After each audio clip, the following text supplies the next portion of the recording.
Hello, and welcome to Hermetic Journeys. Here I am on top of some peak, trying to get to the eagle's nest about 500 feet above me, and having a kind of a tough time here staying up. But anyway, we're going to talk about eagles and their nests and stuff like that in this particular emblem, and a lot of other stuff too. I hope you enjoy it. Just trying to keep up here. I've got a little bit to go, but I think I'm having a tough time getting there. So I'm going to climb back down to my study, and I think it's a lot easier to look at the emblem. So, well, let's look at the emblem, okay?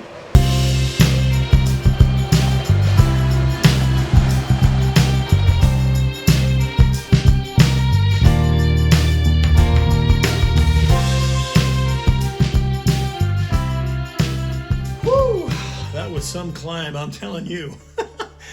I'm just not as young as I used to be. Well, let me get rid of these. In any case, let's get started and take a look at the emblem and that kind of stuff. And before we do, though, I've got to take this off. Yeah, and these off. Here. Hello.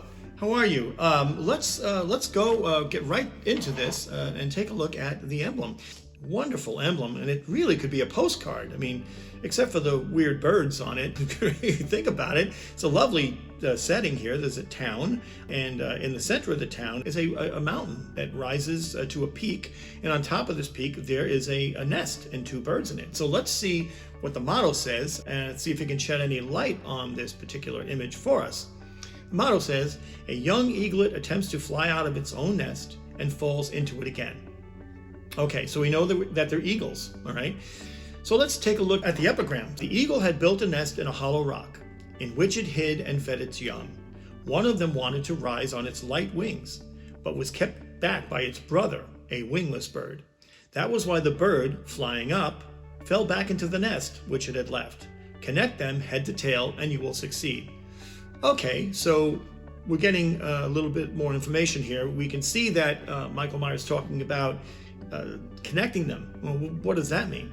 Well, there are other alchemical emblems from a variety of sources. One of them here you can see there are two dragons. One is wingless on the bottom, the other is winged on the top. And this kind of harkens back to something called the fixed and the volatile.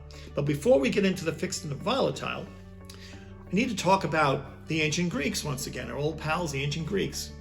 Specifically Hippocrates. So remember Hippocrates' theory about the elements? The ancient Greeks believed that everything in our universe was constructed of or made of the four elements: air, fire, earth, and water. Okay?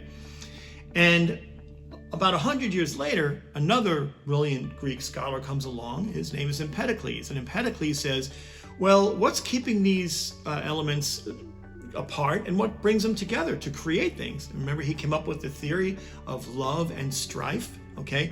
Strife keeping them apart, love bringing them together, and that was tied in with emblem number 4, the bizarre and odd emblem about the brother and the sister getting married and giving them the cup of love to bring them together. Remember, there's always that third thing.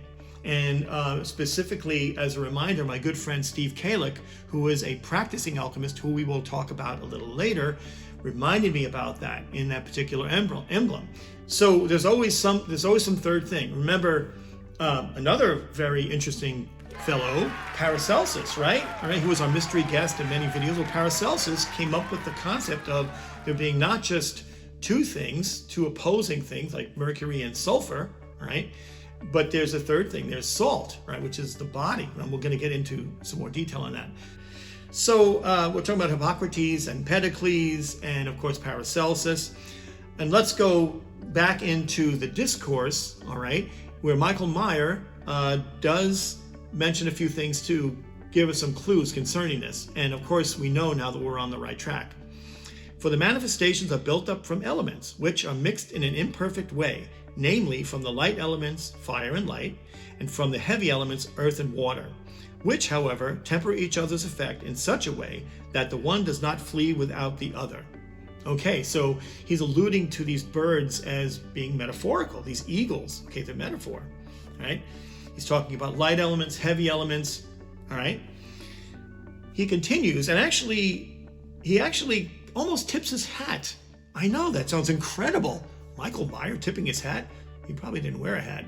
For the record, I did not wear a hat. Nevertheless, he almost tells us what this is about, all right? A little later on in the discourse. So here he says, when the heavy elements predominate, the light elements are pressed down together with them. When the light elements predominate, the heavy elements rise with them. That is the meaning of the picture of the winged and the wingless eagle, the winged one being restricted by the wingless one. Ah, so now we know we are talking about some kind of alchemical operation, all right? And I would specifically mention distillation, because in distillation we have the plant or the metal, and it's distilled to acquire the oil and the alcohol and that kind of stuff, right? Now, Michael Meyer does mention two sources in the discourse. Of course, remember, this is our new tact, right? It's to take a look at the sources that Michael Meyer is referencing as opposed to what I'm referencing, okay? Makes more sense, right? So he talks about one particular work known as Aurora Consurgens, a 15th century text allegedly written by Thomas Aquinas, for all you Thomas Aquinas fans out there. And he takes this little excerpt from Aurora Consurgens, Michael Meyer that is, and says, I have looked at the bird which is honored by the philosophers, which flies as long as it is in Aries, Cancer, Libra, or Capricorn. And I said, well, what the hell is he talking about here? What do these astrological signs have to do with the elements? Until I did a little research. And I discovered that these particular astrological signs, for them, are known as cardinal signs. Cardinal meaning they are affiliated with the four elements. Specifically, Aries, okay, is a fire sign, right? Kind of like my dad. He's a fiery kind of guy, right? I know you're watching this, Dad, so that was for you. Cancer, which is a water sign, right? Cancer the crab, right? I'm part Cancer, part Leo. I'm some kind of hybrid, weird hybrid, which makes me so strange, okay? It's not my fault, see? And then we have Libra, which is an air sign. And then Capricorn, which is an earth sign, like my daughter Jennifer. Grounded, earthy, love my daughter Jennifer. Okay, so anyway, that's what we've got going here. So he's talking about, again, the four elements. He's bringing them up again. So let's go to the next particular alchemical work that he mentions, and that is Tabula Chimica, which was written by an Arabic alchemist, all right, from the 10th century, a long, long time ago, whose name was Ibn Umayel. Now, Ibn wrote many, many alchemical works. When they were translated from Arabic into Latin, okay, he lost his title. He was a sheik, okay? He was a sheik. Pretty cool guy. I have a really cool painting of him, as you can see him right here. He looks very sheikish, doesn't he? Okay. Now, when you translate the word sheik from Arabic into Latin, it becomes signor, which is also a title. It's kind of like a respectful title, right? And so all of his works were attributed to someone named Signor, but it was actually Ibn Umayel. So in this particular work, Michael Meyer specifically mentions here, in his tabula, Signor, there he is, Ibn Umayel, speaks about the same when he mentions the winged and the wingless bird, which hold each other, head to tail, and which cannot easily be separated. This is the action of nature, that the light metals are pressed down with the heavy ones, and the heavy elements are lifted together with the light ones. So, of course, we know we're talking about alchemical experiments. The winged bird wants to rise like the vapors in the distillation apparatus, okay? This is the distillation process once again. Remember, we looked at this in several videos where the alchemists would take a plant, they would break the plant up. In the distillation apparatus, there was a vessel at the bottom that was heated that had distilled water in it. The vapors from that water would rise above it, and in the vessel above it, where the plant was, it would cook the plant, and those vapors would continue to rise, and they would capture the oil of the plant as they rose. And that would go up into the distillation head and then be influenced by the planetary auspices, depending on what day it was done, and then brought back down. So it became volatile, right? It was fixed as a plant. When it was heated, it became volatile. And then when it came back down again, it was collected as an oil, right? So you see we've got this circulation going on, the fixed to the volatile, to the fixed to the volatile, which is why we have the two birds locked in this embrace. And we have the two dragons, you can see here, locked in an embrace, because they need each other. They require each other. What's keeping them together? Remember, Empedocles, the force of love. So, one other thing here, one thing that I discovered, okay, on my own, when a distillation is done, sometimes the alchemist needs to do it several times. Each one of those operations, right, each time a distillation is done, it's known as, are you ready for it? Drum roll, please. An eagle. I think that's why Michael Myers is using the eagles in this particular emblem. How cool is that, right? Okay, so if that were all we had to talk about, if that were the true depth of this particular emblem, or the meaning of the fixed and the volatile specifically, I could stop here and we'd go our many merry ways, right? But it's not. Because I have a mentor whose name is Steve Kallick. He is a practicing alchemist, lives in Canada. Great guy. Amazingly, he's an alchemist. He's a Rosicrucian, he's a Mason, he's a bunch of different things. He's an extremely evolved human being, right? And he's my go-to guy when I have a question about something that I can't find in my vast library of alchemical books and manuscripts, okay? So when I asked him specifically about the fixed and the volatile, how would you explain this, right? And he sent me this incredible email back with a lot of stuff. I'm going to read one excerpt from it. He was specifically mentioning the Philosopher's Stone. We all know what that is, right? And how the fixed and the volatile applies to the Philosopher's Stone. And here's what he said. We must consider the idea of why the Philosopher's Stone is called a stone at all. It is a fixation of the volatile. The soul is brought down to earth and petrified into concreteness. And spiritually, it is the seizing and fixing of elevated consciousness into objective levels. It is the establishment of the kingdom of heaven on earth. That blew me away because I thought about an example. First of all, we as human beings are technically kind of like the Philosopher's Stone, right? We are fixed. Our body, right, is salt. It's fixed. We're earthbound, but our soul is volatile. It's heavenly, right? Okay? It's spiritual. To further explain this, I'm going to use an example that we're all very familiar with in today's world, okay? Electronics, okay? We've got, phones, tablets, computers, all these things, right? And these things are similar conceptually to the fixed and the volatile. So let's take as an example my trusty old iPad mini, okay? Now the iPad mini is a piece of glass with some aluminum for the back of it, and it's got a bunch of electronics inside of it. So just like this, without turning it on, you could think of this as the salt or the body. It's material, it's like the prima materia that's been formed. So when I turn it on, electricity powers it. It gives it life. The electricity is similar to the vital life force. It's not my soul, it's known as a spirit, that thing in between that keeps the fixed and the volatile together. You need something to bind them together. It's the electricity in the device, it's my spirit in me, and it's mercury in an alchemical process. Good so far? Making sense? Hope so. So when I sign in, I've got software. It's what gives a computer or an iPad or a phone its personality, right? Without the software, it's just a piece of hardware powered by electricity. But this gives it its personality, its character, okay? That's like, I would equate that to the soul, to my soul and human being, right? It's my personality, it's my consciousness, it's who I am. So in terms of the fixed and the volatile, relating to an electronic device, the fixed component is the hardware, the love or strife component, the binding force, would be the electricity, and the volatile component would be the software. In terms of a human being, the fixed component would be our body, the love and strife, or the binding component, would be the spirit in terms of electromagnetic fields. In terms of the volatile, it would be our soul. And considering an alchemical work, the fixed component is the salt, the binding component is the mercury, and the volatile component is the sulfur.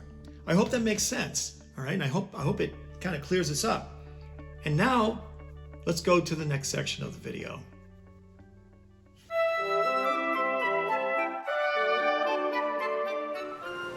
My mother recently passed away October 1st, 2020. And of course, it was devastating for my two brothers and my sister, and of course, everybody involved. And I would just like to say a few things. First, instead of featuring the music from this particular emblem, I'm going to feature a song that I wrote many, many years ago called Without You. And I'm going to have a little slideshow of images of my mom. And I think it's only fitting that I do something, a tribute for her in these videos. Okay? My mom was a tough person, all right? She was highly energetic, enigmatic, a force to be reckoned with many times. I challenged her and lost many times. But what I really would like to say is that my mom wanted me and my brothers and my sister to be better than she was. Okay? Not that my mom was a failure in any way, but as a parent, she wanted us to be better than she was. And it took me a long time to understand what that meant. Originally, you know, when you're younger, you fight that. You go against it, okay? Because you have your own way of thinking. I had my own ideas. I knew what I wanted to do, and unfortunately, it didn't align with what my mom wanted me to do.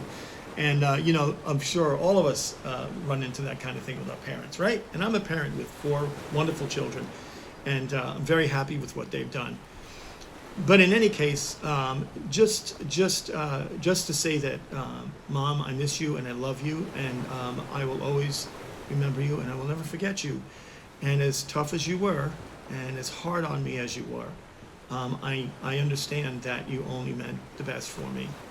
And so, I beg your indulgence to watch this short little presentation on my mom, Doreen. That was her name. So please enjoy.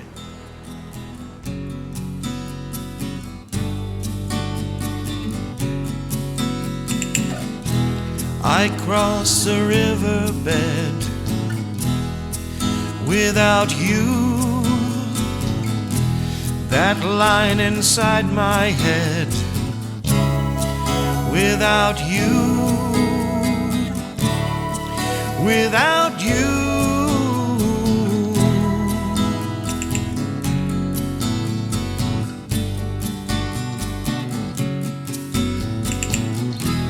I cross the water's edge without you, deep in the silent end, without you, without you.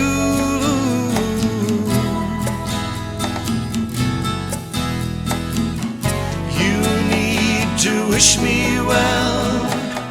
This journey by myself, I feel the pull away, the tide of the things we say. I sink into the deep without you, without you.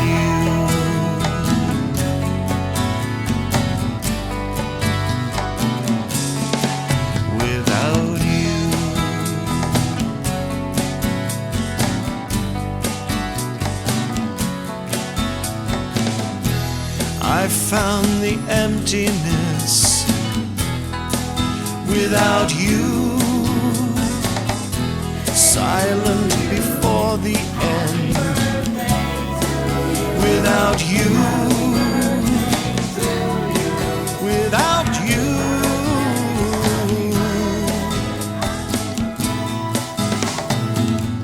You need to wish me well. This journey by myself, I feel the pull away, the tide of the things we say. I feel the tide will turn, the pull of the things we've learned.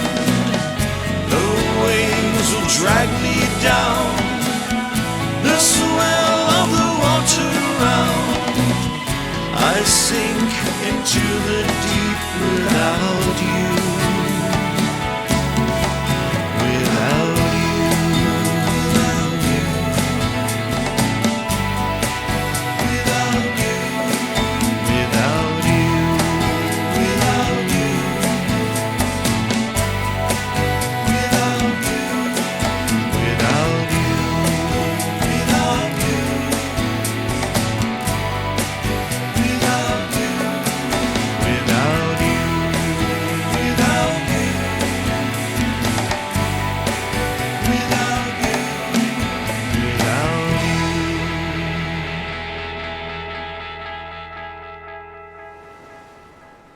Okay, thank you very much. I'm glad you took the time to watch that, and I hope you enjoyed it.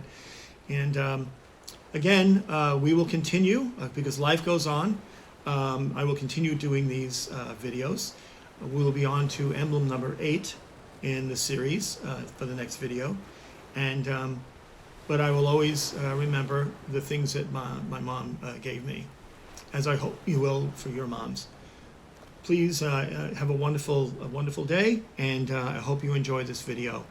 And we'll see you next time.